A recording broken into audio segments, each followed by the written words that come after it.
Hello everybody, we're finally back on the Clunker build. Super excited. It took a while. Shop was super busy all summer. I was waiting on a very important piece.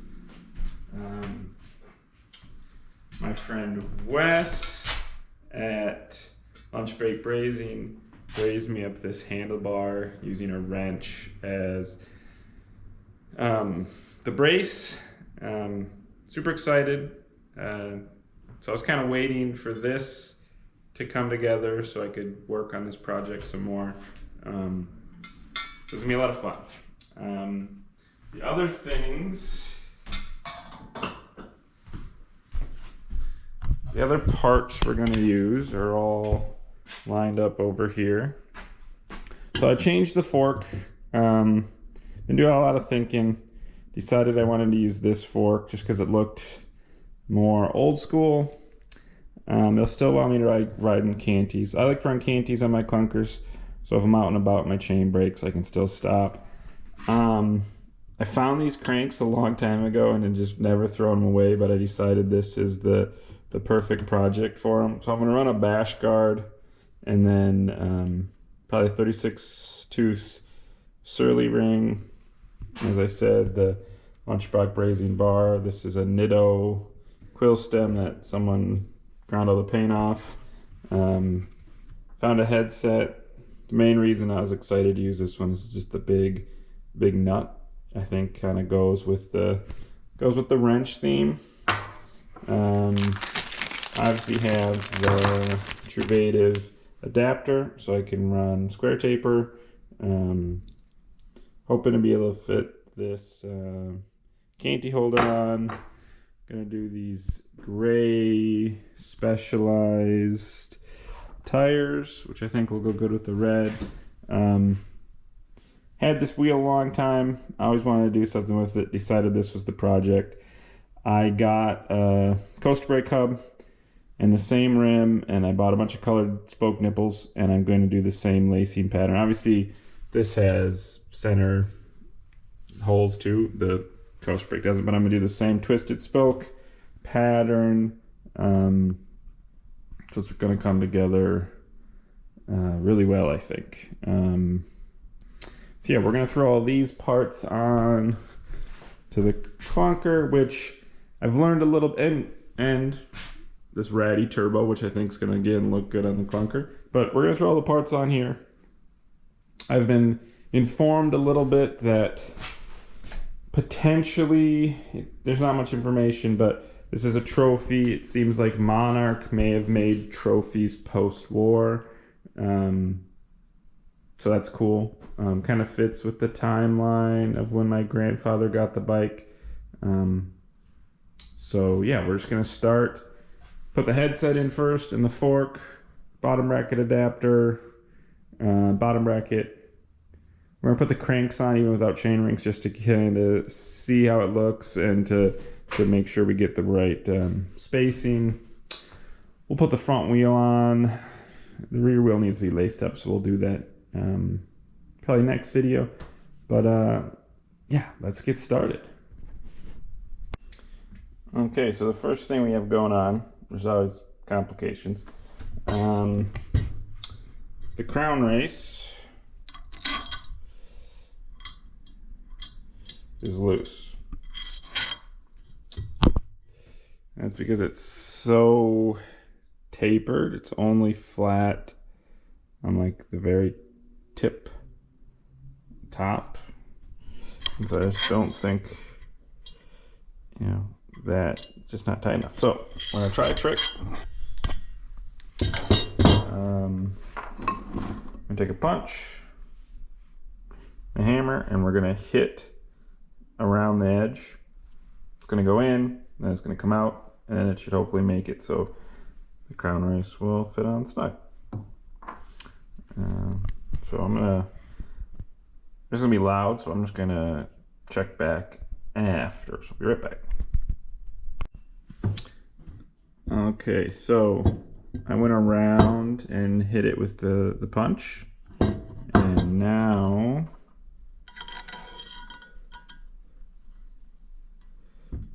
we'll press the crown race on and it'll it'll be on. Maybe, yeah. So it'll actually stay on now. So that's good news. So I'm gonna go press this on quick. Okay, so now crown race is nice and tight. So quick little trick for when that happens. It almost looks like the fork was meant to be on there, which I like. It looks good. I ran the spacer that came with the headset, the canty stop, and then 2 more spacers. I don't like to cut old forks if I don't have to, because you can't make them any longer. So I just try to run as many spacers as I can that's not going to be ugly or not safe. So now that that's on, we're going to go to the adapter. If you never put one of these adapters in, they're pretty easy. So there's just 3 long bolts that hold the 2 halves together. So let me get this out of the packaging and I'll show you what we got going on. So we have 2 sides and then the 3 bolts. Now the part I always forget and I have to double check is which, and this is my one gripe with this, is they don't mark which one of these is drive side and which one is non-drive side. So we've now run into our second problem of the day. This adapter is, so deep that it's gonna bump into all this stuff. You can see there's just weld splatter and everything. So we're gonna get the Dremel out and smooth some of that out. So that this fits in there nicer. Okay, ground off all the bumps. So hopefully now, it's mostly here around where this tube is welded into the bottom bracket. Smooth that all out on both sides with the Dremel. So now those cups should go in. Just gotta clean it out quick and grease it up. So we still have 1 weld that we got to keep smoothing out. This tube, the down tube, is closer to the non-drive side, so it didn't interfere with the drive side cup, but it's interfering with the non-drive side cup. So just grinding that smooth. Got a little bit more to go, and then this one should hopefully fit in without touching that weld if I measured correctly. So otherwise we're gonna have a lot more grinding to do, but I'm gonna keep grinding and touch back here once I get this second side in. Okay, I got the adapter in. I had to be mindful of where the 3 bolts were so that I would get around all the welds. I pressed the first cup in with my headset press, and then I push the second set in, get the bolts started, whack it in with a rubber mallet, and then tighten the bolts, because you can't do it with the headset press because the bolts would stick out and bump into the press. So I do it with a rubber mallet, then I tighten the bolts again, which are on this side, and 3 mil, and I repeat now with the headset press because the bolts won't stick out until it's nice and tight. So soon to put the bottom bracket in. I couldn't be more excited for how this thing is coming together. I think this crank just fits what I'm looking for, and so we'll run a bash guard, chain ring, coaster brake. I really do think I'm gonna like that. So I'm running out of juice in the GoPro, but I'm gonna throw the tire on the front so that we can at least sit back and see what we think. I'm gonna plug you in to charge while I do the tire, so I have enough juice to do this.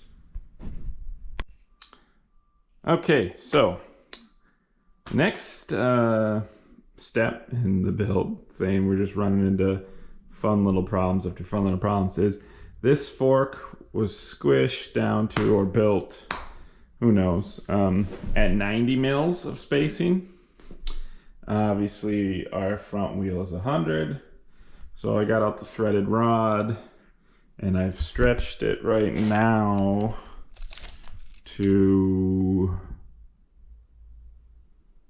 a little over 100, and we're gonna take it out, and we're probably gonna need to stretch it wider, but I'm gonna loosen it, see where it springs back to, and then I'll know how much more. I'll have an idea of how much more I need to spread it. So this is cold setting,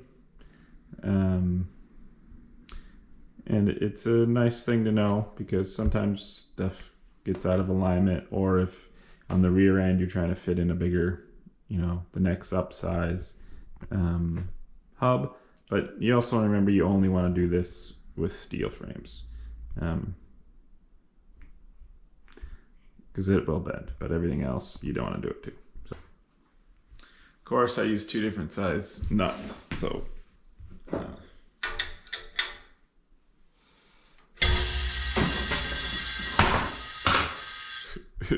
all the rust that came out of that was insane.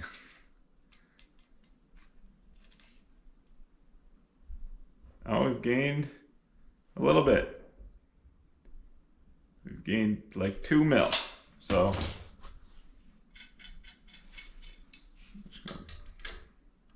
wish I had some washers. Probably do have some washers. So we know we have to stretch it even wider than the like 105 we were stretched to.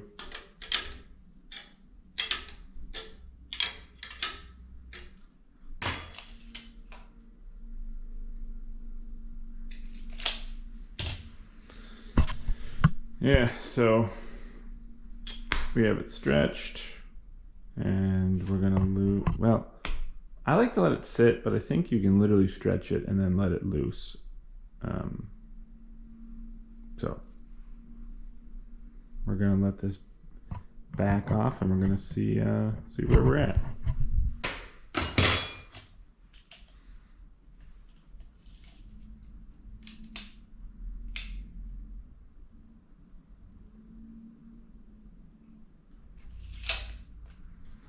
Pretty much staying at 92, so I'm gonna have to keep stretching it some more. Okay, so I stretched it out to 110,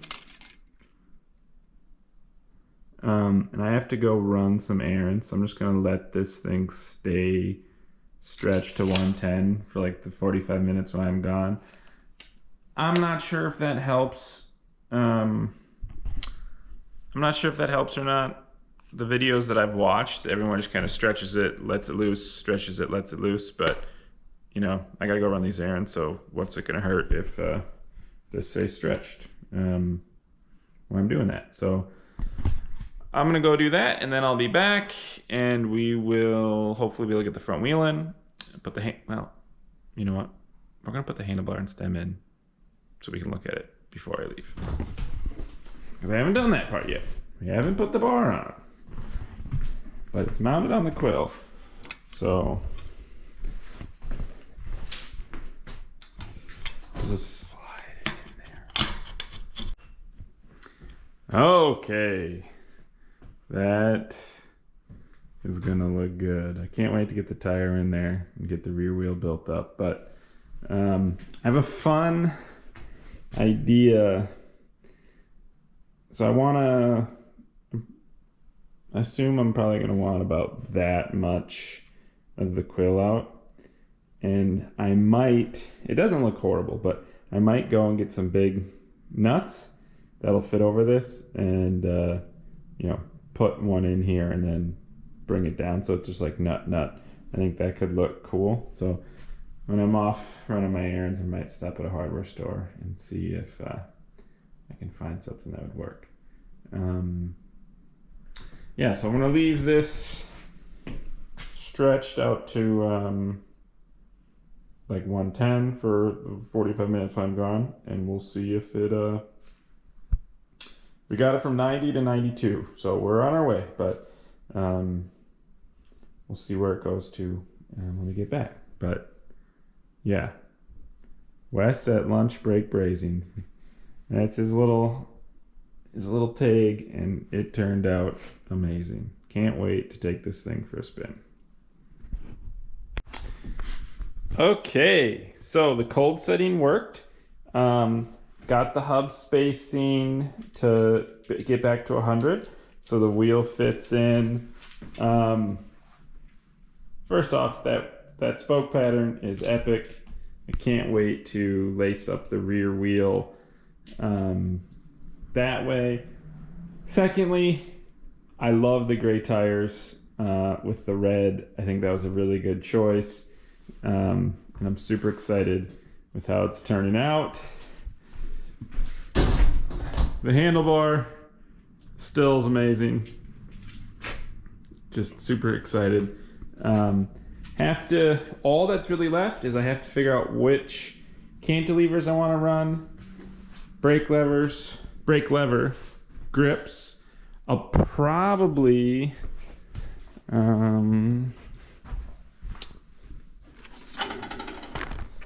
these gray ESIs I think will go well with the tires, so gonna run those on there. And then yeah, I'm gonna lace the rear wheel up, which I will video, because I'm gonna be doing the cool twisted pattern. And the chain ring is on order. I'm going to take an old chain ring and just hit it on the grinder and grind the teeth off to use as the bash guard. So I'll be doing that too. And then we're gonna ride it before the snow flies. That's the goal. Hopefully even next week. Big project is doing the wheel, and then from there it's other small stuff. Thanks again for checking out the build. This clunker is very special to me. It was my grandfather's, and so this whole project has just been a lot of fun to work on. Really excited to get the rear wheel laced and get this thing built up to ride, but this is all for now. If you like the content, make sure to like and subscribe to the video. If you're into vintage bikes, make sure to check out our store, Green Engineer Cycles. We have a ton of vintage bike parts, 80s and 90s mountain bikes, road bike parts from the 70s, 80s, and 90s. Fun parts for clunker builds, you name it, tons of good stuff. New inventory always going up. So make sure to check that out. There'll be a link below. We'll be back again soon with the wheel build and the final touches on this project. Have a good rest of your day.